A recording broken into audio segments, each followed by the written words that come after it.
When you're using Designer and Data Loader in the Data Productivity Cloud, you will routinely be loading data from different sources into tables. How can you sample this data to ensure that it's landed correctly?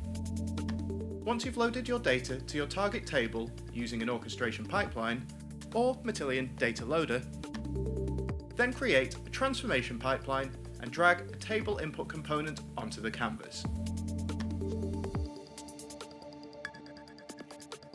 Go to the Table Input Components properties and select the database, schema, and target table where your data has been loaded to, as well as the columns you want to include in your selection.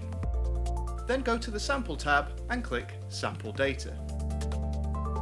A preview of the table's data will now be displayed. For more information on the Data Productivity Cloud, please visit the Matillion documentation site.